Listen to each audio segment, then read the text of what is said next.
Hey guys, how's it going, and thanks for coming. I'm Nick and this is Real Life Money. If you like this topic, don't forget to subscribe and hit that bell icon. So in this video, we're going to be talking about the FIRE movement, standing for Financial Independence, Retire Early. Just because that's definitely a huge movement right now, it's becoming really popular. So we're going to be going over, is it possible? We're going to be going over some simple numbers to see if that we can do that.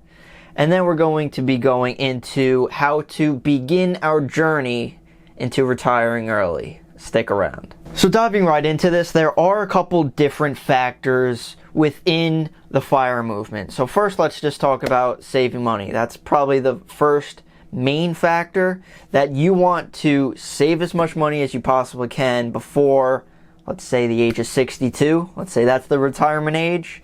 Fun fact for you, the age of 62 was actually created in like the early 1900s, and that's when they lived like till 63. So now obviously things have changed. You're easily going to be going into the your 80s. So even if you do retire at 62, that's 20 years in retirement. And if you retire early, you even have longer amount of time. So we definitely need some money to hold us there. Now, I watched a couple different individuals on YouTube, different articles and everything like that. So the individuals that have already retired early, there are two main factors that they really focused on. One we kind of looked at already, which is saving money. And of course, the second one, they usually had a decent income, and we got to dive in to each of those. So first, let's start off with saving money. But saving money might not be the main factor. Heck, saving money might not even help you as much as you think. Number time. So let's start hypothesizing, if that's a word, about some numbers. Now, let's say that we got a job making $100,000 a year.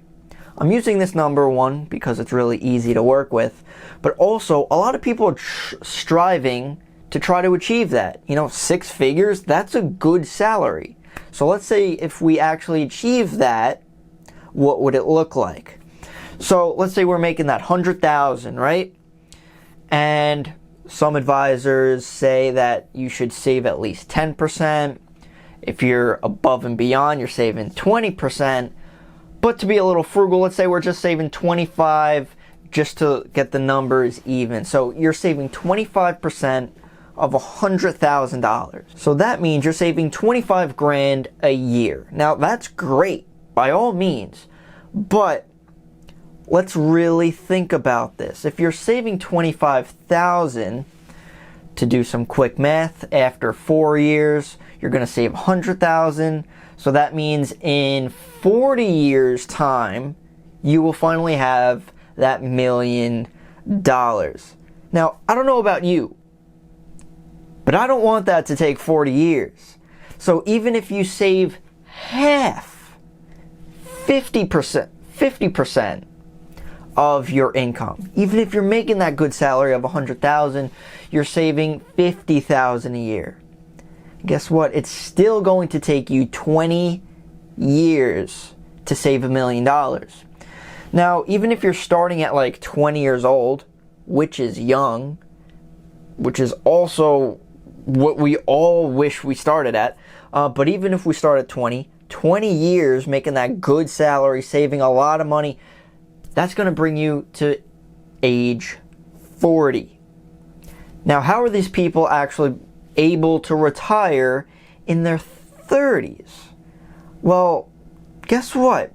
Saving money is great, don't get me wrong, but it's not everything. So this brings up some other things that we have to go into, because we just found out that saving is great and all, but could only get you so far. So the first thing we have to understand is, what do you do after you save that money? Now, anyone could save money. Technically, everyone saves money. You're able to give a coupon to, a restaurant, a store, what have you, and you save $5. Fantastic. Well, the next question, because it doesn't stop there, what do you do with that $5 now? Well, unfortunately, a lot of people end up spending that $5 somewhere else. So at the end of the day, you're not saving anything. So that's the main question. What do you do with your saved money? One, like we kind of just mentioned, is actually save it by putting in a savings account or a money market account. But this then brings a problem, because a lot of people don't have that nice income, right? 6 figures, that's fantastic to have. Well, what if you don't and you're still trying to save money? Again, saving money is great. However, think of this example. If you're making like $5,000 a year, I don't care how much money you're trying to save, you're still only playing with $5,000. So the game doesn't become how much money can you save. You really have to focus on the other factor, which is increasing your income. So basically, just understand, it's not all about saving as much as you can. That's great, but there are 2 factors. Saving, like your expenses, watch that, but also your income. You got to look at your total cash flow. So that's the first thing. You got to, once you save that money, what do you got to do with it? One is saving, but the second option for that is investing. And that's what these people get into. They invest into assets and investments that pay them money. So they're actually able to save even quicker. If you guys are familiar with compound interest, that definitely takes off. It grows crazily, if that's a word, over time. So it starts off slow, but over time it grows exponentially. So the more you save, or technically the more that you invest, then that grows into a large sum, which you can then retire off of. So long story short of investing, instead of taking 20 years to save $1 million, it could actually take a lot shorter. Real quick example right here, you can see how long it would take you to actually, or technically invest and build $1 million, which is less than our 20 years example before. So great, we got the $1 million, right? So now we have to live off of this. So that's the first half of building up the amount of money to retire early. But then next, we have to live off of that. So let's just say, because a lot of advisors state that you could have a 4% withdrawal rate. Warning right here. Do understand that in some circumstances, 4% might not always work. It could actually drain you of all your money. If you run the numbers, that could possibly happen. If you lose too much in a given year, then that 4% just drains you. But let's just use the 4% because it's simple, and we're looking at our $1 million. 4% of that $1 million, you're not going to be touching that million, right? Because you're supposed to spend the interest, not the principal. So you're going to be living off of around $40,000 a year. Now, if we think about our example before, let's say you're making that $100,000 and you're saving half, remember? So you're basically using, or you're spending $50,000. And let's just say throughout that time you have a mortgage, you have kids, and by the time you retire, they're out of the house and you paid your house off. So that $40,000 off of your investments is actually doable. So the examples that we've been going through, we first saw that saving might not get us where we want to be. And we also have to understand that you do need a good amount of salary to provide for this. Now, I'm not saying that's impossible to do. It's definitely possible. But throughout that time, because I know a lot of people are, definitely trying to save as much, trying to be frugal, which I am as well. However, this leads into minimalism. So let's explain that a little bit. It's not only the fact of trying to delay gratification, because a lot of people say that as well, trying to suffer in the short term to have a better future. I look at the future value of money. simple idea of, let's say, $100 today could be $200 10 years from now. And this is where I want to stop.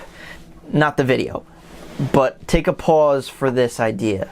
Because minimalism, or, delayed gratification, it's not that you're trying to struggle through your entire life. It's not like you're trying to scrape by on as little as possible, because that would be a pretty horrible life. The idea behind minimalism, being frugal, and also retiring early, they're all kind of intertwined. It's like the same idea. You're kind of using both factors and both ideas to build what you want. It's that you have to realize, not only try to spend as least as you can, but understanding that buying things does not make us happy. We've all experienced that. We buy something, it's like fantastic, maybe for like a week, and it dies out. That's why minimalism is so popular. We could be happy on a small amount of things in our life. It's not that we're trying to struggle. It's that you're content with what you have. And by the way, most of us believe that happiness is down the road, right? Somewhere in the future we'll eventually be happy. We're not there yet. That's the wrong way to think about it. Because instead of like hoping that we're going to achieve happiness someday, we have to come to now. We could be happy today. We could be content with what we have in the present. And we could enjoy what we have right here. Think about that. So yeah, the numbers could make sense if you do them in the right way. Not only saving, but also investing, limiting your expenses, increasing your income, and then we could retire early if we have enough money to then live off of. But also understand that retirement, like once you retire, it's not like the next day or that very second happiness appears. It doesn't. When we retire, it should be probably from a job that you don't necessarily want to go to. Retirement then opens up your world and gives you more time to do the things that you actually want to do. That's what retirement is. You don't have to sit on the beach for the rest of your life, because that's probably going to get boring. A lot of people with money think, oh, that's it. That's the greatest life. You just need $1 trillion. Well, rich people get depressed as well. One of my favorite quotes from Jim Carrey. Yes, the comedian. He's actually a smart guy. You wouldn't think that. But he has the idea of, he wishes that everyone could get rich and famous so they could finally realize that's not the answer. So this was kind of one of those deeper videos. Yes, it had some facts and everything like that, but there's more to it. It's just not the idea of retiring early and hey, you won life. No, there's more to it, guys. So if you guys have any questions, comments, concerns, please leave them down below. I'd love to hear what you guys have to say. What do you think of retiring early? Are you trying to build that so you can retire in your 30s and your 40s? Definitely before 60s. The fact is that anyone could definitely try to start to retire early. Even if you're in your 20s, your 30s, your 40s, or your 50s, it is possible. Just understand the main points that we basically went through for this video. So again, thank you so much for watching, guys. Really appreciate it, and I'll see you in the next one.